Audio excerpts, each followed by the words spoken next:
दोस्तों दोस्तों हम लोगों ने लास्ट वीडियो में पढ़ा था इकोनॉमिक प्लानिंग के बारे में। हमने एक पूरा आधार तैयार किया इकोनॉमिक प्लानिंग को पढ़ने के लिए। हमने ये समझा कि इकोनॉमिक प्लानिंग हमारे देश ने किस तरह से की, किस तरह से इकोनॉमिक प्लानिंग को कराया गया प्लानिंग कमीशन के द्वारा।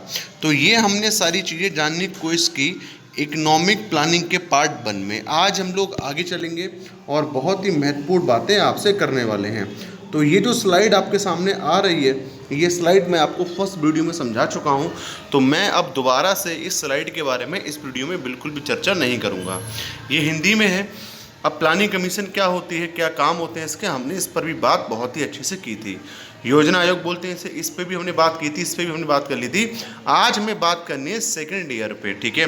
अगर आपको याद होगा फर्स्ट ईयर प्लानिंग के बारे में, ठीक है, फर्स्ट 5 ईयर प्लानिंग के बारे में, तो इसमें मैंने आपको क्या बताया था, मैंने आपसे कहा था कि हमारा जो देश था ना, फर्स्ट 5 ईयर प्लानिंग मैंने आपसे कहा था, हमारा जो देश था एट दैट टाइम नया नया आज़ाद हुआ था। पंडित जवाहरलाल नेहरू जी के सामने एक चैलेंज था कि क्या यहाँ पे जो बड़ी बड़ी कंपनियाँ हैं, जो एमएनसीज हैं, उन्हें देश के अंदर आने दिया जाए कि नहीं आने दिया जाए। क्योंकि हम लोगों ने आज़ादी से पहले देखा कि ईस्ट इंडिया कंपनी ने किस तरीके से हमारी लोकल जो इंडस्ट्री थी उन्हें फेल किया। हमारी जो हैंडक्राफ्ट इंडस्ट्री थी और भी जो इंडस्ट्रियाँ थी उन्हें किस तरीके से उसने फेल कर दिया। उसने क्या किया, उसने जो मशीनों की बनी हुई जो सस्ते सस्ते प्रोडक्ट थे उन्हें हमारे देश के अंदर लेके आया और हमारे भारत के जो हैंडमेड जो थोड़े से महंगी प्रोडक्ट थे उनको उसने फेल कर दिया। क्योंकि सीधी सी बात है, आदमी ये नहीं देखता कि स्वदेशी है कि विदेशी माल है, वो ये देखता है कि सस्ता कब है, ठीक है। तो अंग्रेज़ों ने यही कार्ड खेला, अंग्रेज़ों ने विदेश से मशीनों से सामान बनाया, हमारे देश के अंदर बेच दिया। एट दैट टाइम 18वीं सेंचुरी में, 19वीं सेंचुरी में घुटने टेकने पड़ते हैं।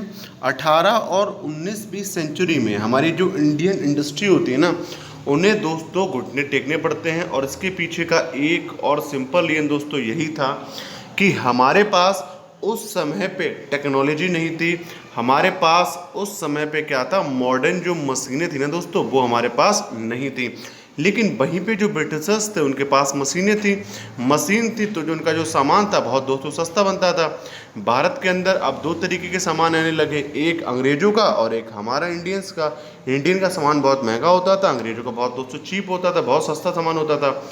इसीलिए जो अंग्रेज़ों का सामान था दोस्तों वही बिकता था। हमारे जो इंडियंस थे वो उस समय पे दोस्तों आपको देखने को मिलेगा कि वो कम्प्लीटली फेल हो जाते हैं, ठीक है। तो पंडित जवाहरलाल नेहरू सोचते हैं कि यार हम ऐसा तो बिल्कुल कर नहीं सकते कि हम भारत के अंदर एमएनसीज को आने दें। अगर आने देंगे तो जो हमारी लोकल इंडस्ट्री है वो दोस्तों फेल हो जाएगी। और लोकल इंडस्ट्री होती है ना जो दोस्तों एम्प्लॉयमेंट देती है, क्योंकि लोकल इंडस्ट्री भारत में होती है और जब वो भारत में है, जब किसी चीज़ का भारत के अंदर दोस्तों बना रही है किसी चीज़ के लिए, तो उसके लिए दोस्तों क्या चाहिए होगा, इसके लिए एम्प्लॉयमेंट, इसके लिए दोस्तों से लेबर की जरूरत पड़ेगी, जिस वजह से वो देश में रोजगार देगी। और जब रोजगार देगी तो लोगों के पास एक इनकम का सोर्स बनेगा, जिससे जब लोगों के पास इनकम का सोर्स होगा, जब लोग कमाएंगे तो दोस्तों मार्केट के अंदर खर्च करेंगे, जब मार्केट के अंदर खर्च करेंगे तो मार्केट के अंदर फिर से डिमांड आएगी। तो इस तरीके से एक देश की इकोनॉमी चल पाएगी, ठीक है। तो यहाँ पे आपने पहले ही में देखा कि पंडित जवाहरलाल नेहरू जी जो हैं, जो पंडित नेहरू जी जो हैं, वो बिल्कुल अलाउ नहीं करेंगे कि कोई भी एमएनसी हमारे भारत के अंदर आए, ठीक है। तो फर्स्ट में तो ये था। अब देखो सेकंड में क्या होगा वो समझो। देखो सेकंड में ना एक महानवोलिश नाम के व्यक्ति होते हैं जो कि नेहरू जी के काफ़ी करीब होते हैं। ये कहते हैं कि चलो अब हमने फर्स्ट में एग्रीकल्चर पे फोकस किया, क्योंकि फर्स्ट पे हमारे सामने काफ़ी सारे चैलेंजेस थे। जैसे कि फर्स्ट में आपने देखा, मैंने आपको बताया कि बहुत सारे माइग्रेंट जो थे वो हमारे भारत में आ रहे थे, ठीक है। बहुत सारे माइग्रेंट क्या कर रहे थे, हमारे भारत देश के अंदर आ रहे थे। कुछ बांग्लादेश से आ रहे थे, कुछ मेजॉरिटी ऑफ माइग्रेंट पाकिस्तान से आ रहे थे। तो इनके लिए हमें एड्रेस करना था, इनके लिए खाने की व्यवस्था करनी थी, इसीलिए हमने फर्स्ट में फोकस किया एग्रीकल्चर पे, ठीक है। लेकिन यहाँ पे महानवोलिश जी कहते हैं अब हमें एग्रीकल्चर पे नहीं फोकस करना है, अब हमें फोकस करना है बड़ी बड़ी इंडस्ट्रियों पे, ठीक है। Now we have to shift our focus to industry, ठीक है। अब हमारे लिए क्या करना है, बड़े बड़े प्लांट लगाने, बड़ी बड़ी इंडस्ट्री लगानी है, हमें बड़े बड़े स्टील के प्लांट लगाने हैं और भी काफ़ी सारी बड़ी बड़ी फैक्ट्रियाँ लगानी हैं। तो महानवोलिश जी ने ये कहा। अब हम समझने का यहाँ पे 1 मिनट में रोकूंगा आपके लिए, समझने का प्रयास करते हैं कि महानुभूले जी ने ऐसा क्यों कहा। उन्होंने क्यों कहा कि अब इंडिया के लिए ज़रूरत है बड़ी बड़ी कंपनियों को डेवलप करने की, और ज़रूरत है कि इंडिया जो है वो अपने पास से पैसा लगाए और बड़ी बड़ी इंडस्ट्री डेवलप करे। ठीक है, इन शॉर्ट मैं आपसे कहूँ तो महानुभूले जी कहते हैं कि अब हमारे लिए पीएसयू को डेवलप करने की ज़रूरत है।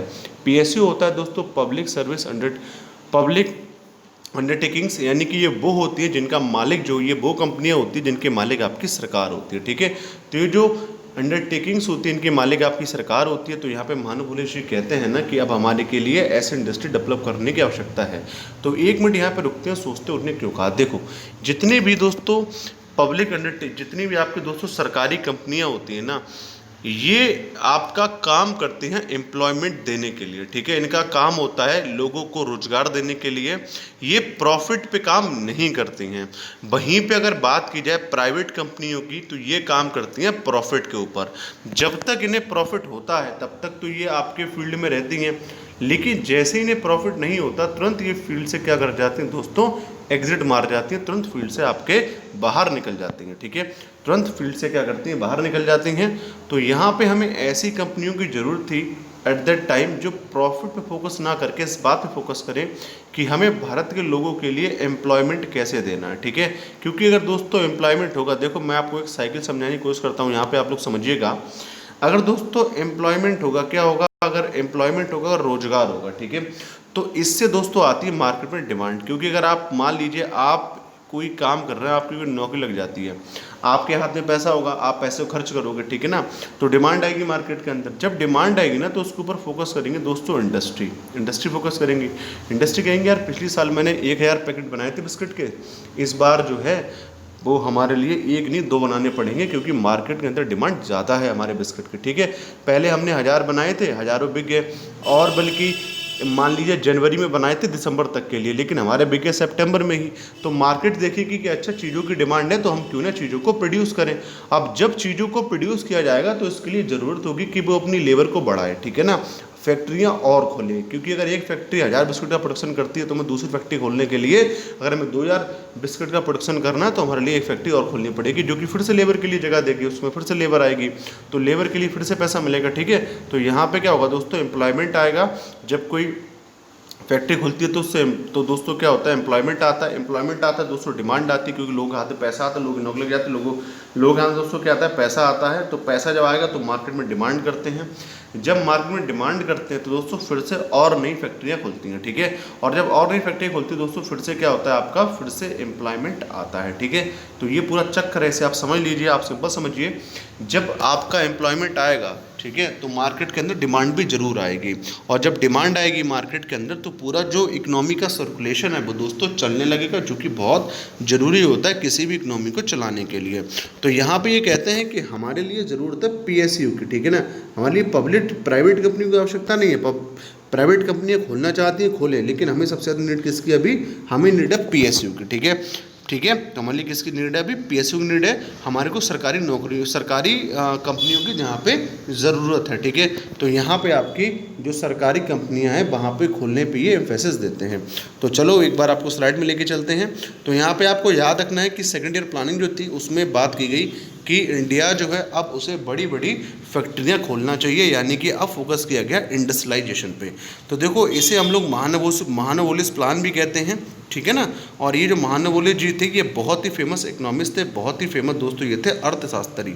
अब यहाँ पे इन्होंने दोस्तों फोकस किया रैपिड इंडस्ट्रियलाइजेशन के ऊपर। ठीक है ना, इन्होंने किस पे फोकस किया, रैपिड इंडस्ट्रियलाइजेशन के ऊपर, रैपिड औद्योगिकरण के ऊपर। अगला दोस्तों हमारे यहाँ पे इन्होंने कहा कि इन्होंने दोस्तों इम्पोर्ट थ्रू फॉरेन लोन्स, इन्होंने कहा कि अगर हमारे लिए चीज़ों का देखो, अगर कंपनियां होंगी दोस्तों तो सीधी सी बात है हम लोग चीज़ों का आयात भी करेंगे। अगर हमारे भारत के अंदर बिस्किट की नीड है 1000, ठीक है, और हमारा बिस्किट भारत में जो ऐसा है जो कि विश्व प्रसिद्ध है, यानी कि बिस्किट आप मान लीजिए भारत वालों ने ऐसा बना दिया जिसकी डिमांड यूके से भी आ रही है, यूएसए से भी आ रही है, हर जगह से आ रही है। ठीक है, तो हम उस बिस्कुट को ज़्यादा संख्या में जब बना पाएंगे, यानी कि इन देशों को तभी दे पाएंगे जब हमारे पास इंडस्ट्रीज़ होंगी। ठीक है ना, क्या होंगी, हमारे पास इंडस्ट्रीज़ होंगी, और इंडस्ट्रीज़ को बनाने के लिए दोस्तों ज़रूरत पड़ती है पैसे की। तो उन्होंने कहा कि आप इंडस्ट्रियलाइजेशन कीजिए, पैसे की नीड है उसे आप बाहर से लेके आइए। ठीक है ना, उसे आप कहाँ से लेके, विदेशों से लेकर आइए, कोई चिंता की बात नहीं है, आप आराम से विदेशों से लीजिए, प्रॉफिट कमाइए और विदेशों का पैसा लौटा दीजिए। यानी कि उन्होंने सिंपल कहा कि भाई साहब अगर आपको पीएसयू बनाने हैं, गवर्नमेंट से कहते हैं अगर आपको पीएसयू बनाने हैं तो पैसा तो लगाना पड़ेगा, मनी की तो आवश्यकता होगी। और अगर आपके पास मनी नहीं है तो कोई चिंता की बात नहीं, आप विदेश से पैसा ले लीजिए, ठीक है ना, यूएसए से ले लीजिए, आपका मित्र राष्ट्र रसिया से ले लीजिए, या और जो देश है ना आप उनसे ले लीजिए। तो कोई चिंता की परेशानी की बात यहाँ पे नहीं है। आप किसी दूसरा IMF चले जाइए, वर्ल्ड बैंक चले जाइए, UN चले जाइए, ठीक है ना। तो हालांकि इस समय पर संस्था नहीं बनी थी लेकिन ये लोन इस समय प्रोवाइड करती थी, तो आप यहाँ चले जाइए, ठीक है ना। तो यहाँ पे आपको लोन मिल जाएगा, इससे आप अपने यहाँ इंडस्ट्रियलाइजेशन करिए। और मैं मानता हूँ ये जो है ना 1990 में आपको देखने को मिलेगा, ये भारत की बहुत बड़ी गलती रहती है, क्योंकि हम जो PSU जो भारत की कंपनियां यहाँ पे खड़ी करते हैं लोन ले लेके, ये जो कंपनियां होती हैं ये अच्छा रेवेन्यू जनरेट नहीं कर पाती हैं, इनसे अच्छा मुनाफा नहीं आ पाता है, ये चली जाती हैं घाटे के अंदर, जिसकी वजह से भारत 1991 के टाइम पे आप देखोगे बिल्कुल दोस्तों बैंकरप्सी वाली हालत में आ गया था, जिस हालत में आज आपका श्रीलंका है, ठीक है ना। जिस तरीके से श्रीलंका पे GDP का 80% आज के समय पे उधार है, और वो भी विदेशी उधार है। अगर डोमेस्टिक उधार होता तो कोई चिंता की बात नहीं, पकड़े डाल देते जेल में, कोई मांगता देश के अंदर तो। लेकिन दोस्तों विदेशी उधार है, ठीक है, 40% तो चाइना का है, 2% हमारे भारत का भी है। तो डेप्ट जो है ना उसमें अभी इसमें श्रीलंका फंस चुका है। इसी तरीके से हमारे भारत ने भी उस समय बहुत सारे PSUs खोली, और ऐसी POC खोली ना दोस्तों जो रिमोट लोकेशन पे नहीं थी, यानी कि ऐसे लोकेशन में हमने नहीं खोली जहाँ एरिया जो था बहुत डेवलप था। हमारा ध्यान था ऐसी जगह पे हम लोग फैक्ट्रियाँ खोलें जो जगह लीस्ट डेवलप है, क्योंकि अगर हम वहाँ फैक्ट्रियाँ खोलेंगे तो वहाँ पर हम इंफ्रास्ट्रक्चर बिछवाएंगे, जिससे लीस्ट डेवलप एरिया का दोस्तों विकास हो पाएगा, ठीक है। वहाँ तक भी रोडें पड़ पाएंगी, वहाँ तक भी पानी की व्यवस्था होगी। तो हमने इस चीज़ पे फोकस किया, ठीक है। देखो हम आपसे सिंपल कह रहे हैं, जितनी PSU दशक में खुली हैं सबका एक ही ध्यान था, वो था हम किस तरीके से भारत में एम्प्लॉयमेंट को दे पाएँ, ठीक है ना। और एम्प्लॉयमेंट को देंगे तो उससे क्या होगा दोस्तों, पैसा लोगों के हाथ में आएगा, डिमांड खड़ी करेंगे तो और इंडस्ट्रियाँ बनेंगी, और इंडस्ट्री बनेंगी तो और एम्प्लॉयमेंट होगा। जब और एम्प्लॉयमेंट होगा तो दोस्तों लोगों के हाथ में और पैसा आएगा, ठीक है। और जब लोगों के हाथ में ज़्यादा पैसा आएगा तो लोगों की जो ज़िंदगी है उसमें खुशहाली आ पाएगी, ठीक है।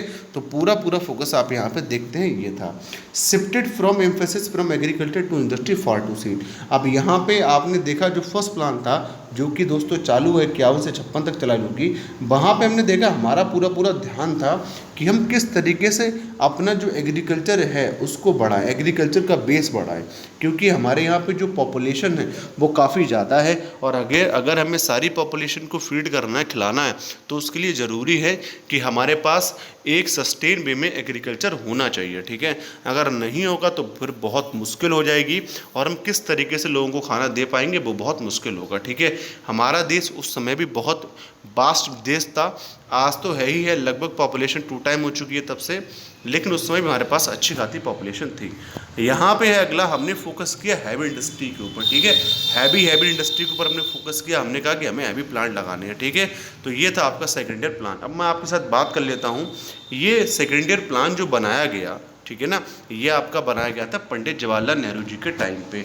ये देखते हैं ये फेल रहा या ये पास रहा, यानी कि इसका हम लोग करते हैं एनालाइज। तो देखो टोटल हमने यहाँ पे टारगेट बनाया ग्रोथ का 4.5%, लेकिन हमने अचीव की 4.2%। हम लोग लगभग कह सकते हैं कि हमारा जो ये प्लान था वो सक्सेसफुल रहा, ठीक है, लगभग कह सकते हैं। ओके, तो चलो इसे आप कह सकते हो कि ये लगभग पार्शियली सक्सेसफुल रहा।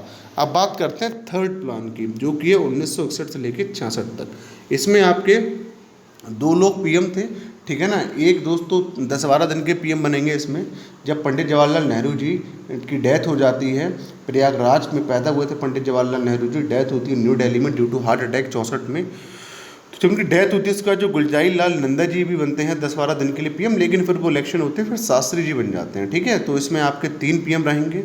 यहाँ पे जो हमने एम्फेसिस की वो दोस्तों हम लोग फिर से लौट के एग्रीकल्चर के ऊपर। सेकंड में हमने किस पे ध्यान दिया, हमने ध्यान दिया हैवी इंडस्ट्रीज़ के ऊपर, लेकिन थर्ड में हम लोग फिर लौट के आते हैं एग्रीकल्चर के ऊपर। परेशानी ये थी ना कि हमने फर्स्ट में एग्रीकल्चर के ऊपर फोकस किया, लेकिन वहाँ पे हमने हाई यार्डिंग वैरायटी के ऊपर फोकस नहीं किया। हमने वहाँ पर ऐसे बीज पे फोकस नहीं किया जो कि बहुत ज़्यादा दोस्तों हमारे लिए यार्डिंग हो, यानी कि जिससे हमें बहुत ज़्यादा हमारे को कहना चाहिए यार्ड मिले, ठीक है, बहुत ज़्यादा फ़ायदा मिले हमारे लिए।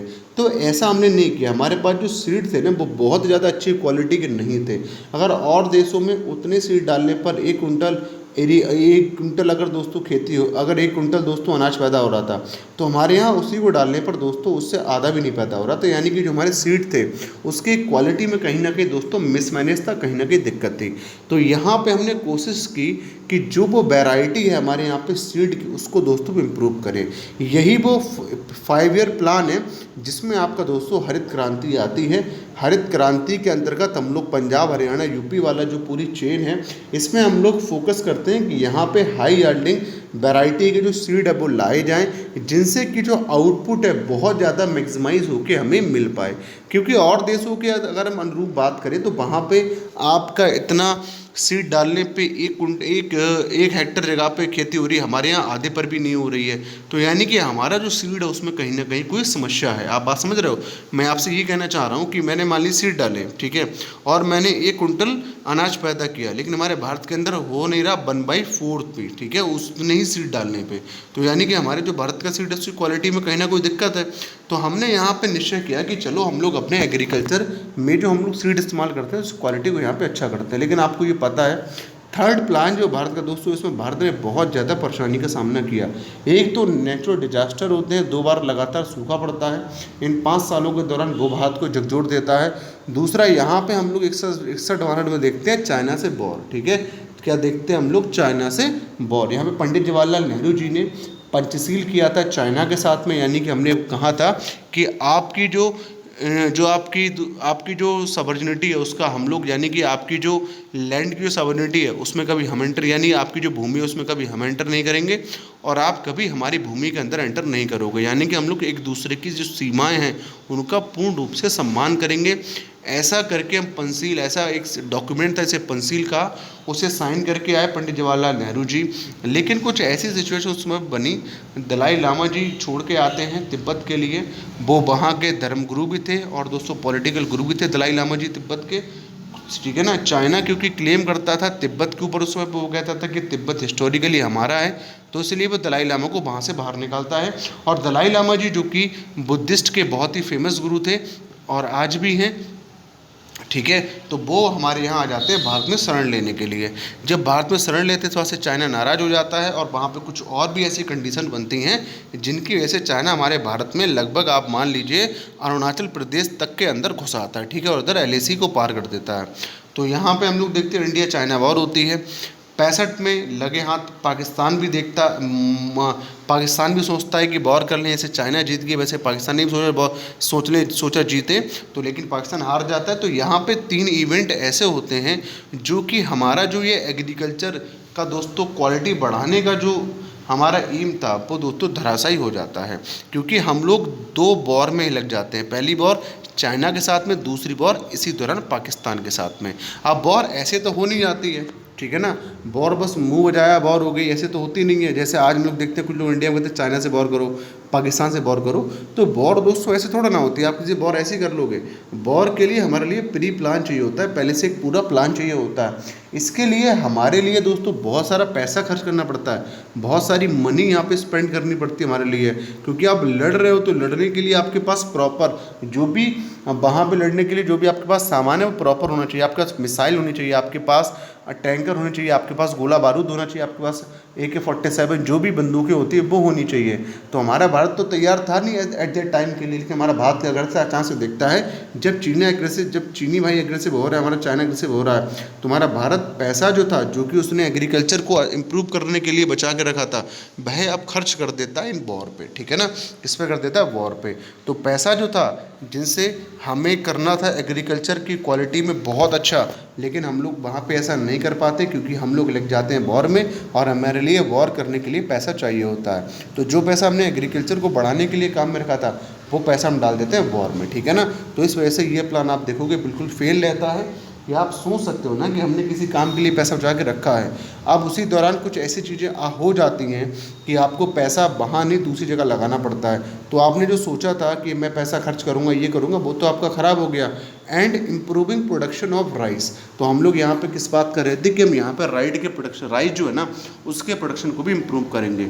लेकिन जो सिनो इंडियन वॉर था, जो हमारा चाइना से वॉर हो गया 61-62 में, उसने हमारे भारत की दोस्तों जो इकोनॉमी थी ना उसको दोस्तों बिल्कुल ही धरती पिला दिया। उसने दिखा दिया कि सर आप डिफेंस में भी काफ़ी वीक है, आपको डिफेंस में भी काफ़ी कुछ करने की ज़रूरत है। The war led to inflation, आप जानते हो जब भी वॉर होता है इन्फ्लेशन होता है, क्योंकि लड़ाई जब होती है तो सारा सामान जो होता है महंगा हो जाता है। तो ऐसा ही हुआ, सामान महंगा हो गया। Priority was shifted to price stabilisation, अब यहाँ पे हमारी प्रायोरिटी इस बात पे शिफ्ट हो गई कि जो मार्केट के अंदर महंगाई आ रखी है उसे किस तरीके से हम लोग कंट्रोल करें, क्योंकि वॉर हो गई। वॉर जब होती है तो रिसोर्सेज का बहुत ही तेज़ से यूज होता है, बहुत स्पीड में यूज होता है, और जब रिसोर्स का बहुत तेज़ी से यूज होता है तो यहाँ पे हमें देखने को मिलता है कि जिन रिसोर्सेज का यूज हो रहा है बहुत स्पीड से उनके दाम में उछाल आ जाता है, और जब उनका दाम उछाल आ जाता है तो गरीब लोगों के लिए वह परेशान करता है। इसको कंट्रोल कौन करता है? फिर आपका गवर्नमेंट। तो यहाँ पे हमारी गवर्नमेंट की प्रायोरिटी थी कि भारत ने 2 वॉर कंटिन्यू देखे, एक चाइना से एक पाकिस्तान से, तो किस तरीके से जो चीज़ों के दाम बढ़ रहे हैं उन्हें किस तरीके से स्टेबल किया जाए। Increasing the national income by 5% per annum, यहाँ पे हमारा ऑब्जेक्टिव था कि हम लोगों को 5% पर एनम नेशनल इनकम भी इंक्रीज करनी है। नेशनल इनकम यानी दोस्तों आप अभी मोटा मोटा लगा लीजिए जीडीपी, ठीक है, उसको हमें बढ़ाना है 5%। मिनिमाइजिंग रेट ऑफ अनएम्प्लॉयमेंट, जो बेरोजगारी है उसके रेट को कम करना है। यहाँ पे हमें पीपल को इक्वल राइट देने हैं। लेकिन ये जो था दोस्तों कंप्लीटली फेल रहता है आपका पूरा थर्ड प्लान, क्योंकि यहाँ पे ना जो पॉलिटिकल विल पावर थी वो तो थी इम्प्रूव करने की, क्योंकि यहाँ पे बहुत शानदार 2 पीएम थे। एक हमारे रहेंगे शास्त्री जी 64 से 66, और दूसरा आपके यहाँ पे आपको देखने को मिलेंगे दोस्तों पंडित जवाहरलाल नेहरू जी। बीच में 10-12 दिन को गुलजारी लाल नंदा जी भी यहाँ देखने को आपको मिलेंगे। तो यहाँ पे 3 हमने 2 वॉर लड़ी, फिर हमने डिजास्टर मैनेजमेंट से हम लोग लड़े, सूखा पड़ा। तो हमारा डिजास्टर मैनेजमेंट तो नहीं कहूँगा इसे, लेकिन मैं नेचुरल डिजास्टर जरूर कहूँगा। तो नेचुरल डिजास्टर हमने यहाँ पे देखा, हमें उससे भी फाइट करनी पड़ी, जिसकी वजह से हमने जो पैसा बचा के रखा था एग्रीकल्चर को अच्छा बनाने के लिए बहुत पैसा लगाना पड़ गया इन चीज़ों पे। तो इस प्लान पे हम पैसा अच्छा नहीं लगा पाए। हमारे यहाँ पे टारगेट ग्रोथ थी 5.6%, बट हम अचीव कर पाए मात्र 2.8%, यानी कि ये प्लान बुरी तरीके से आपका फेल रहता है। अब बात कर लेते हैं 3 एनुअल प्लान की। अब देखो यहाँ पर आपको एक चीज़ सोचनी पड़ेगी कि हमने पाकिस्तान से भी हमने लड़े, कब लड़े? 1965 में लड़ गए। फिर हमने चाइना से भी हमने फाइट की, चाइना से हम लोग कब लड़े? 1962 में लड़ गए। फिर हमने दोस्तों 2 नेचुरल डिजास्टर भी देखे, सूखा देखा, ठीक है ना, तो उनसे भी हमारे को यहाँ पे फाइट करनी पड़ी। अब इसके बाद आप क्या एक्सेप्ट करते हो? आप इसके बाद ये सोचते हो क्या यार कि इंडिया जो है उसके पास पैसा बचा होगा? इंडिया के पास दोस्तों इतना पैसा नहीं बचा कि इंडिया 5 साल के लिए कोई प्लान बना ले, ठीक है ना, क्योंकि इंडिया ने सारा पैसा इन जगहों पर स्पेंड कर दिया। इंडिया के पास अब कुछ भी नहीं बचा जिससे इंडिया 5 साल के लिए प्लान बनाए। इंडिया का मोरल इतना कम हो गया चाइना से वॉर हारने के बाद कि इंडिया ने फिर एक ईयर का प्लान बनाना स्टार्ट कर दिया, क्योंकि पैसा है ही नहीं। प्लानिंग कमीशन जानता है कि भारत के पास इस समय पैसा नहीं है, और जब पैसा नहीं है तो हम लोग किस मुंह से 5 साल का प्लान बनाएं, ठीक है ना। तो ऐसा हम नहीं कर सकते थे। अगर हम ऐसा कर रहे होते तो उसका मतलब है हमारे पास पैसा भी है नहीं और हम लोग प्लान पे प्लान बनाए जा रहे हैं, तो ये तो बेवकूफ़ बनाने वाली बात हो गई। तो यहाँ पे इंडिया ने वही प्लान बनाए जितना इंडिया के पास पैसा था। तो यहाँ पे आपको देखने को मिलेगा 66 से लेके 69 तक इंडिया जो है वो सिर्फ और सिर्फ एक साल का प्लान बनाती है, ठीक है। एक बार 66-67 का, 66 to 67, फिर 67 to 68, और तीसरा रहेगा 68 से 69, ठीक है, क्योंकि भारत के पास बिल्कुल पैसा नहीं था। यहाँ पे आपको देखने को मिलेगा कि भारत के पास अनाज की कमी होती है। भारत फिर से अपने जो एग्रीकल्चर है उसको दोस्तों प्रिवेलिंग करने की कोशिश करेगा, उसे फिर से बढ़ाने की कोशिश करता है, ठीक है, क्योंकि वॉर थी, हमारे लिए बहुत ही बड़ा जो एग्रीकल्चर प्रोडक्ट था वो भेजना पड़ रहा था बॉर्डर पे, क्योंकि अगर हम लोग खाना नहीं भेजेंगे तो हमारे जो आर्मी मैन है वो लड़ेंगे कैसे? जब तक हम उन्हें प्रॉपर फूड नहीं देंगे, अच्छी क्वालिटी का फूड नहीं देंगे, तब तक वो कैसे लड़ेंगे? तो इसी वजह से हुआ क्या कि बहुत सारा अंश जो था हमारे एग्रीकल्चर का वहाँ पे चला गया और फूड स्टोरेज होगी भारत के अंदर, सॉरी फूड शॉर्टेज होगी भारत के अंदर। अब भारत ने दोस्तों पूरा कोशिश करता है भारत इस बात पे कि पहले तो हमें एग्रीकल्चर में सेल्फ रिलायंट बनना है। पीएसयू, ठीक है, पब्लिक सर्विस अंडरटेकिंग, इन पे हम लोग बाद में फोकस करेंगे, सरकारी कंपनियों पे बाद में फोकस होगा, पहले फोकस होगा एग्रीकल्चर के ऊपर। हमारे पास यार खाने को ही जब नहीं होगा तो आप खुद सोचो हम लोग क्या कर पाएंगे? यार खाने को है नहीं, आप चले हो लड़ने के लिए, तो पहले खाने के लिए तो यार अपने पास रखो। तो हमारी यहाँ पे कोशिश होती है एग्रीकल्चर को दोस्तों प्रमोट करने के लिए। हम यहाँ कोशिश करेंगे कि जैसे हमने पीछे हमने देखी शॉर्टेज देखी फूड की, ऐसे यहाँ पे ना हो। तो हमारा पूरा ध्यान रहता है यहाँ पे एग्रीकल्चर के लिए। अगला है during the plan a whole new agriculture strategy आती है, जहाँ पे इसमें हम लोग कोशिश करते हैं जो सीड है हमारा उसका जो दोस्तों प्रोडक्टिवनेस है उसको बढ़ाई जाए, ठीक है। यानी कि अब हम अच्छा फर्टिलाइज़र को दोस्तों यूज करें और जो पानी हमारे यहाँ पे अच्छी खासी मात्रा में है उसका हम चाहे दोहन करें चाहे कुछ भी करें, लेकिन हमारे लिए ज़रूरी है कि हम एग्रीकल्चर का बेस बढ़ाएं, हम लोग एग्रीकल्चर को बढ़ाएं, क्योंकि पॉपुलेशन आपकी रैपिड दोस्तों इंक्रीज हो रही है। हमने अपने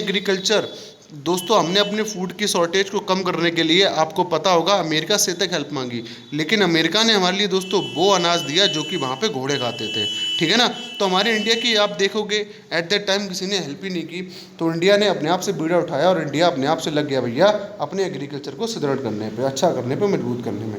it pave the path for plan growth aid. यहाँ पे आपको देखने को मिलेगा कि हमने एक प्लान किया कि चलो यार ठीक है, हमें जो अपना पूरा बेस एग्रीकल्चर है वो खुद से ही अच्छा करना है।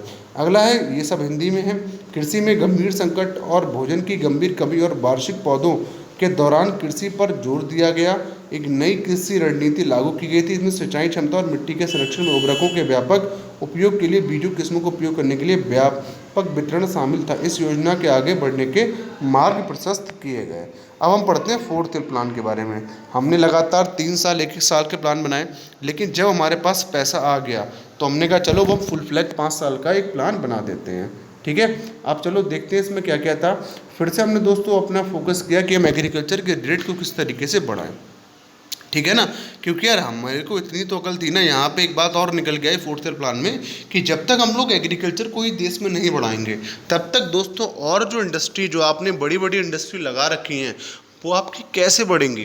क्योंकि आपके लिए एग्रीकल्चर का तो आउटपुट चाहिए ना। अगर आपको आज चिप्स बनाने हैं तो उसके लिए आपको आलू तो चाहिए, आपको अगर बिस्किट बनाना है तो उसके लिए आपको एग्रीकल्चर प्रोडक्ट तो चाहिए ना। तो आपको यहाँ पे कोशिश की गई कि हम किस तरीके से अपने एग्रीकल्चर को बेस्ट एंड बेस्ट कर पाएँ, क्योंकि हमारे को अपनी इंडस्ट्री को बेस्ट करना है, हमारे को कॉटन इंडस्ट्री को बढ़ाना है। तो बढ़ा कब पाएंगे? जब हमारे पास एग्रीकल्चर प्रोडक्ट होंगे अच्छी मात्रा में। अगला था यहाँ पे first year of plan record production. यहाँ पे जो दो साल थे इस प्लान के, उन्होंने काफ़ी अच्छा किया, लेकिन जो 3 प्लान थे वो मानसून की वजह से धुल गए, क्योंकि तीनों साल जो मानसून था बहुत ही ख़राब रहा। तो आप देखेंगे बार बार भारत को मानसून ने बहुत दुखी किया है, ठीक है। जैसे आज मानसून भारत को दुखी करता है, ये कोई नई बात नहीं है कि किसी साल सूखा पड़ा, किसी साल इतनी बरसात हो गई, उससे किसानों ने दुखी कर दिया, ठीक है ना। तो लगातार क्लाइमेट बदल रहा है, इसकी वजह से हमारे इंडिया को ऐसा नहीं है कि अभी नुकसान देखने को मिल रहा है, पहले भी बहुत नुकसान देखने के लिए मिलता था। The last 3 year did not measure up to due to poor monsoon. तो पुअर मानसून की वजह से लास्ट 3 साल जैसा हमने सोचा था हम वैसा नहीं कर पाए। यहाँ पे टारगेट ग्रोथ थी 5.7%, लेकिन अचीव हुई 3.3%, ठीक है ना, क्योंकि लास्ट के 3 साल बुरी तरीके धुल गए। ये हिंदी में लिखा हुआ है, मेरे हिंदी भाषी मित्र अच्छे से इसको देख लें और पढ़ लें। अब बात करते हैं 5th प्लान की। 5th प्लान दोस्तों तैयार किया गया, लॉन्च किया डीडी धर के बारे में, डीडी धर के द्वारा। तो जो डीडी धर थे उन्होंने 5th प्लान तैयार किया, जो कि लॉन्च किया गया 1974 से लेके 1944 से लेके 1979 तक। ये जो था दोस्तों, ये पूरा हमने यहाँ पे फोकस किया कि हम किस तरीके से गरीबी को हटाएं और किस तरीके से आत्मनिर्भर बने, क्योंकि हमारे यहाँ पे कोई भी एग्रीकल्चर दिक्कत हो जाती है तो मैं तुरंत किसी मांगनी पड़ती है अमेरिका से। तो यहाँ पे फोकस किया गया हम क्या करें जिससे कि हम अपने आप से आत्मनिर्भर बन सके। हमारे लिए चाहे एग्रीकल्चर का फील्ड हो, चाहे किसी का फील्ड हो, चाहे साइंस एंड टेक का फील्ड हो, हमारे को किसी के ऊपर ना दोस्तों फोकस ना रहना पड़े। यहाँ पे आपकी पीएम थी इंदिरा गांधी जी, और इंदिरा गांधी जी का फेमस नारा आपको पता है, गरीबी हटाओ। ठीक है ना, क्या करो, रिमूवल ऑफ पॉवर्टी, गरीबी हटाओ। तो यहाँ पे इंदिरा गांधी जी आती हैं, इनके लिए प्लान तैयार करता है डीडी धर जी। और डीडी धर जो हैं यहाँ पे कहते हैं अब गरीबी हटाओ और सेल्फ रिलायंस को अटेन करो। तो आप जो सब सुनते हैं मोदी जी से कि आत्मनिर्भर भारत, आपको बड़ा नया शब्द लगता है, लेकिन मैं आपको बता दूं नया नहीं है ये शब्द बहुत पुराना हो चुका है। तो यहाँ पे बात की गई कि किस तरीके से हम ग्रोथ को बढ़ाएं, किस तरीके से बेटर डिस्ट्रीब्यूशन ऑफ इनकम हो, इनकम का बेटर डिस्ट्रीब्यूशन हो सके। इनकम बस कुछ ऊपरी तबका जो है, एलीट सेक्टर है, जो आपका एलीट पर्सन है, जो आपका रईस व्यक्ति, उन तक ही फंस के ना रहे, इनकम गरीब व्यक्तियों के बीच में भी जाए। सिग्निफिकेंट ग्रोथ और डोमेस्टिक रेट ऑफ सेविंग में जो हमारे गरीब भाई बहन हैं उनको इतना पैसा दे दिया जाए कि वो अपना गुजारा भी कर पाए महीने का और उसमें से कुछ सेव भी कर पाएँ। ठीक है ना, देखो सेविंग बहुत ज़रूरी होती है। अगर आपके पास सेविंग नहीं है, जैसे कि मैं हूँ, मेरी आप इनकम लगा लीजिए, चलो आज 50,000 रुपये है, 50,000 में मैं 10,000 रुपये खर्च कर देता हूँ, 40,000 रुपये सेव कर लेता हूँ। तो इन फ्यूचर मैं करूँगा क्या, जब मेरे पास सेविंग हो जाएगी 5 लाख रुपए, तो मैं कार ले लूँगा उससे। तो सेविंग में दोस्तों डिमांड जनरेट करती है, और डिमांड जनरेट जो है वो एक इकनॉमी के लिए बहुत इंपॉर्टेंट होता है। एक ऐसी इकनॉमी जहाँ पे डिमांड नहीं जनरेट होती है वो इकनॉमी बिल्कुल दोस्तों ख़त्म हो जाती है। जैसे इंडिया की इकनॉमी आप लगा लो, इंडिया की जो इकनॉमी है उसमें भी ऑटो व्हीकल्स की डिमांड बहुत कम है। तो आप देख रहे होगे ऑटो व्हीकल्स जो इंडस्ट्री है वो कितना ज़्यादा सफ़र कर रही है, कितना ज़्यादा परेशान है। इस समय दोस्तों जो आपकी एयर इंडिया है वो भी इसमें देख रहे हो आप कितना ज़्यादा परेशान है, क्योंकि उसको भी इतने ज़्यादा पैसेंजर्स नहीं मिल पा रहे हैं। तो जिस चीज़ की दोस्तों डिमांड ख़त्म हो जाती है या कम हो जाती है, फिर उस चीज़ दोस्तों से बहुत ज़्यादा परेशान होना पड़ता है। अब एयर इंडिया है, अब कोई प्राइवेट कंपनी होती, ये देखती कि चलो हमें प्रॉफिट नहीं आ रहा है तो हम इंडस्ट्री के लिए अपनी बंद कर दें, बंद ना करें तो एटलीस्ट लेबर कम कर दें, जिससे कि हमें ज़्यादा सैलरी ना बांटनी पड़े और हमें प्रॉफिट को वही रख पाएँ जो पहले था। लेकिन गवर्नमेंट कंपनियां ऐसा नहीं करती, क्योंकि गवर्नमेंट कंपनियां किस पे काम करती हैं, एम्प्लॉयमेंट देने पे। The plan were terminated 1978 when Janata party rose to power. ये जो प्लान था ना, इसे दोस्तों हटा दिया गया जब आपकी जनता पार्टी थी दोस्तों, जब वह सत्ता में आ गई। तो जब सत्ता में आती है इस प्लान को तुरंत ख़त्म कर दिया जाता है। अब यहाँ पे आपको एक चीज़ और देखने को मिलेगी कि टारगेट ग्रोथ यहाँ पे रखी गई 4.4%, हमने अचीव की 3.8%, यानी कि लगभग हम इस प्लान में भी सक्सेसफुल रहे। अब आते हैं आपके रोलिंग प्लान। देखो होता क्या है, आपको पीछे लेके चलता हूँ। यहाँ पे आप देख रहे होगे 1974 से 79, लेकिन होता क्या है, इंदिरा गांधी जी बनाती हैं इस प्लान के लिए, लेकिन इंदिरा गांधी जी पे कुछ चार्ज लगते हैं, ठीक है ना, जनता पार्टी के द्वारा। और वो चार्ज कुछ ऐसे होते हैं, जनता पार्टी कहती है कि आप जो इलेक्शन जीते हो वो आप गलत तरीके से जीते हो। इस पर क्या करता है, कोर्ट तुरंत संज्ञान लेता है और जनता पार्टी के पक्ष में, फेवर में सुना देता है। ठीक है ना, पूरा का पूरा दोस्तों आपको देखने को मिलेगा, वो सुना देता है फैसला। वो कहता है कि हाँ जनता पार्टी वाले ठीक कह रहे हैं, आपने गलत तरीके से चुनाव जीता है। इसी वजह से इंदिरा गांधी जी की सरकार गिर जाती है 78 में। और यहाँ पे आपको देखने को मिलेंगे दोस्तों जनता पार्टी के 2 पीएम। ये जनता पार्टी के जो 2 पीएम होते हैं, ये कहते हैं कि इंदिरा गांधी जी ने जो प्लान बनाए थे 1974 से 79 के लिए, इसे रद्द किया जाता है और 78 से हम अपना नया प्लान बनाते हैं। ठीक है ना, तो यहाँ पे there were 26 plan, Janata Party put forward a plan for 1978 to 1983। अब जनता पार्टी जो आई है वो भी क्या करेगी, 1978 से 1983 का अपना एक अलग प्लान लेके आती है। और जो पीछे वाला प्लान है, इसके 5 साल पूरे नहीं हुए हैं, इसके मात्र पूरे हुए हैं 4 साल, उसे 4 साल में ही हटा देती है। तो यहाँ पे ये अपना प्लान लेके आते हैं, कहते हैं पिछले प्लान में कुछ कमियां हैं इसलिए हम इसे अडॉप्ट नहीं करेंगे, अपन अपना नया प्लान लेके आएंगे। ठीक है ना, लेकिन होता क्या है, 1980 के बाद फिर से कांग्रेस पार्टी पावर में आती है और वो इनके प्लान के लिए दोस्तों ख़त्म कर देती है। तो यहाँ पे इंदिरा गांधी जी जब आई तो उनका 5 ईयर प्लान ख़त्म किया गया जनता पार्टी के द्वारा, लेकिन जनता पार्टी मात्र चल पाती है 2 साल तक। फिर जनता पार्टी का जो प्लान था 5 साल का, उसे ख़त्म कर देती है इंदिरा गांधी जी। अब इंदिरा गांधी जी अपना फुल फ्लैट 5 साल का प्लान लेके आएंगी। इसमें इंदिरा गांधी जी कहती हैं इसमें इंदिरा गांधी जी कहती हैं, फोकस करती है नेशनल इनकम को बढ़ाने में, मॉडर्नाइजेशन ऑफ टेक्नोलॉजी में। ये कहते हैं हमारे को टेक्नोलॉजी में आत्मनिर्भर होना है और नेशनल इनकम भी लोगों की बढ़नी चाहिए, हमारे देश का जीडीपी है वो बढ़ना चाहिए। Ensuring continue decrease in poverty, poverty जो गरीबी है उसमें लगातार कमी आनी चाहिए, अनएम्प्लॉयमेंट होना चाहिए, बेरोजगारी कम होनी चाहिए, पॉपुलेशन कंट्रोल होनी चाहिए, ठीक है। जिसमें आपने सुना भी होगा जो इंदिरा गांधी जी ने वुमेन्स के तहत दोस्तों बहुत ज़बरदस्ती जो वो आपने देखा होगा किस तरीके से उसमें क्या किया गया। तो पॉपुलेशन कंट्रोल की गई, यहाँ पर फैमिली प्लानिंग लाई गई, क्योंकि इंदिरा गांधी जानती थी कि हमारे भारत में नेचुरल सोर्स इतने ज़्यादा नहीं है कि यहाँ पे एक एक दंपत्ति का जो है वो 15-10 बच्चे हों, ठीक है। तो उन्होंने कहा कि जो पॉपुलेशन उससे आप कंट्रोल कीजिए, अगर ऐसे ही पॉपुलेशन रही तो हम लोग एक दिन नेचुरल सोर्सेज जो है सब उनसे हाथ धो बैठेंगे और हम अपने नेचुरल सोर्सेज बहुत ही जल्दी ये दोस्तों एग्जॉस्ट कर बैठेंगे, ठीक है। तो उन्होंने कहा कि हमारे को ज़रूरी है कि हम पॉपुलेशन के ऊपर कंट्रोल करें। हमारे पास अगर नेचुरल सोर्सेज अनलिमिटेड होते तो हम कहते कोई बात नहीं, जितने पैदा करना है उतने पैदा करो, लेकिन जब लिमिटेड है तो उन्होंने सोचा कि ये ज़रूरी है कि हम पॉपुलेशन को कंट्रोल किया जाए। और इसकी आज भी बात चल रही है कि पॉपुलेशन कंट्रोल बिल लाया जाए पार्लियामेंट पे। इस पर आप भी देखते होंगे आज भी कि उथल पुथल चलती रहती है। हालांकि मोदी जी ने अभी तक ऐसा कुछ भी नहीं कहा है। 7th प्लान आता है 1985 से लेकर 1990 तक, फोकस रैपिड ग्रोथ। इसमें हम लोग फोकस करते हैं कि फूड ग्रेन्स का जो प्रोडक्शन उसे बढ़ाया जाए, एम्प्लॉयमेंट बढ़ाया जाए, और ये आ रहा था राजीव गांधी जी का। तो इसमें फिर से राजीव गांधी जी ने माता जी की बात पर फोकस किया अपनी, कहा फूड ग्रेन को बढ़ाओ, एम्प्लॉयमेंट को बढ़ाओ, नहीं सॉरी राजीव गांधी जी कह रहा था ये, हाँ तो राजीव गांधी जी कह रहा था ये। तो इनके फूड ग्रेन्स को उन्होंने कहा फूड ग्रेन्स को बढ़ाओ और इंक्रीज एम्प्लॉयमेंट बढ़ाओ, अपॉर्चुनिटी प्रोडक्टिविटी बढ़ाओ भैया, within the framework of based tenet of planning. Okay, तो यहाँ पे इन सब चीज़ों की बात की गई कि हमारे को बढ़ाना है फूड ग्रेन का प्रोडक्शन, एम्प्लॉयमेंट को बढ़ाना है, प्रोडक्टिविटी को बढ़ाना है। और जो हमारी जो प्लानिंग है ना दोस्तों, देखते हैं वो कैसी रही। हमने प्लान किया 6%, लेकिन हमें आया यहाँ पर 5%।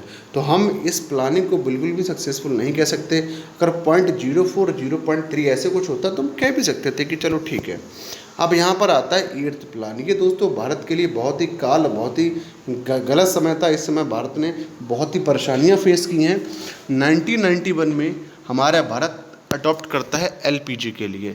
एलपीजी यानी कि लिबरलाइजेशन, प्राइवेटाइजेशन, ग्लोबलाइजेशन। ये क्या होता है, देखो हमारे भारत ने क्या किया, 1990 से पहले आप देखोगे बड़े बड़े भारत ने पीएसयू खोले, पब्लिक सर्विस अंडरटेकिंग ली, ठीक है। लेकिन हमारे भारत ने उन पीएसयू को बनाने के लिए भारत पास खुद तो पैसा था नहीं, तो भारत ने क्या किया, इन पैसों को लेकर आया विदेश से उसने लोन मांगा और इनको बनाने को लेकर आया। लेकिन क्या हुआ, क्या इन पीएसयू ने पैसे कमा के भारत को दिए? तो आंसर आता है कि इन ने भारत को कमाकर पैसे नहीं दिए, इन पीएसयू ने। जिसकी वजह से होता क्या है कि जो हमारा भारत है वो दोस्तों घुटनों पर आ जाता है, क्योंकि हमने बहुत सारा लोन ले रखा था आईएमएफ से, और आईएमएफ कहता है कि लाओ लोन रीपे करो। हमारे लोगों के साथ में और भी काफ़ी सारी चीज़ें ऐसी हुई जिनकी वजह से 1990 तक आते आते हमारे पास जो रिजर्व था वह दोस्तों बिल्कुल ख़त्म हो गया। यानी कि हमारे पास डॉलर रह ही नहीं गए। हमारे पास इतने भी डॉलर नहीं रह गए कि हम 15 दिन का 200 करोड़ ऑयल भी खरीद पाएँ। 1990 का जब आप टाइम देखते हो तो उस समय पे भारत जो है उसको ऐसा करने के पीछे बहुत सारे रीजन हैं। पहला, पीएसयू घाटे में चले जाना, ठीक है ना। पीएसयू ने भारत को एक भी रुपया कमा के नहीं दिया, जबकि भारत ने उसके ऊपर विदेशों से उधार ला के इन्वेस्ट किया। दूसरा, खाड़ी युद्ध हो जाता है जिसकी वजह से तेल के दाम दोस्तों बहुत ऊपर चले जाते हैं। तीसरा क्या था कि हमें आईएमएफ ने अब हेल्प देने से मना कर दिया। आईएमएफ कहता है कि सर आप हमारा पिछला लोन तो दे दीजिए, आप जो पिछला लोन लेके गए थे पीएसयू के डेवलपमेंट के लिए, सरकारी कंपनियों के डेवलपमेंट के लिए, आप वो तो यार लौटा दीजिए पहले, तब ना हम आपको नया लोन देंगे। चौथा, हमारा मित्र राष्ट्र उस समय पर रसिया जो था उसका दोस्तों 1990 के आसपास विघटन होता है, टूट जाता है वह। तो रसिया भी था, वो भी अच्छे हाथ में नहीं था जो हमारे लिए लोन दे पाए। तो इसकी वजह से हम लोग देखते हैं। अच्छा, पाँचवा क्या कारक था? पाँचवा ये कारक था कि हम लोगों ने अपनी इकोनॉमी के लिए बिल्कुल ही बंद कर रखा था। बस हम लोग तेल जैसी कुछ चीज़ों को लिया करते थे विदेश से, बाकी किसी चीज़ को विदेश से न लेते थे न देते थे। अब जब आप विदेश से दोस्तों किसी चीज़ को आने ही नहीं दोगे तो आपके पास डॉलर कहाँ से आएगा, ठीक है। ऐसा ही हुआ हमारे पास आपको देखने को मिलेगा 1990 के दशक में बहुत ज़्यादा लोन हो जाता है विदेशों का, इतना लोन हो जाता है। और हमारा जो भारत का दोस्तों राष्ट्र मुद्रा जो हमारे पास रिजर्व होता है, ठीक है, जो हमारे पास डॉलर होता है भाई, बिल्कुल भी नहीं रह जाता, इतना भी नहीं रह जाता कि हम लोग क्या करें, मांग पाए, हम लोग 15 दिन के लिए 15 दिन से ऊपर तेल भी ले पाएँ, ठीक है। तो यहाँ पे होता क्या है, यहाँ पे एक कस्माई व्यक्ति निकल के आते हैं जिनका नाम है पीएम, जिनका नाम है हमारा मनमोहन सिंह। तो मनमोहन सिंह यहाँ पर आईएमएफ के पास जाते हैं, उनसे बातचीत करते हैं और आईएमएफ को मनाते हैं कि हमारे लिए आप लोन दे दीजिए। जैसे आप देख रहे हो उस समय श्रीलंका मना रहा है चाइना के लिए कि सर हमारी कुछ हेल्प कीजिए, कुछ लोन दे दीजिए। उसी तरीके से उसी कगार पे समय इंडिया भी था, इंडिया के पास फॉरेन रिजर्व बिल्कुल नहीं था, तो इंडिया जाता है सी जाता है इंडिया आईएमएफ के पास, और वहाँ पे नरसिम्हा राव जी की गवर्नमेंट थी उस समय पर। जो हमारे फाइनेंस मिनिस्टर थे वो थे हमारे मनमोहन सिंह जी, जो भारत के 2 बार पीएम भी रहे हैं। तो वो जाते हैं आईएमएफ से बात करते हैं। आईएमएफ कहता है देखो हम आपको लोन तो देंगे, लेकिन हमारी एक शर्त है। शर्त ये है ना कि आपने जो अपनी इंडियन इकोनॉमी को बंद कर रखा है इसे आप खोलिए। आप लोग जो है न देश के अंदर इंपोर्ट होने दे रहे हैं न एक्सपोर्ट होने दे रहे हैं। आपने इतने टैरिफ लगा दिए, आपने इतना कर लगा दिया, आपने इतना टैक्स लगा दिया है कि बाहर से कोई बंदा बाहर देश का आपके देश में किसी चीज़ को ले जा ही नहीं पा रहा है। ले जा पा रहा है तो आप उस पर इतना टैक्स ठोक दे रहे हैं कि उसकी 100 रुपये की चीज़ 2000 की हो जा रही है, जिस वजह से उसे कोई खरीद ही नहीं रहा है। तो आपने जो अपनी मार्केट को बंद कर रखा है ना यार, आप उसको खोलिए। देखो 1990 के अगर मैं आपको समय में लेके जाऊँ तो उस समय पे आपको देखने को मिलेगा कि जितने भी देश थे उनके अंदर एक फीलिंग आ रही थी, वो ये थी कि क्यों ना हम अपनी मार्केट को ओपन कर दें।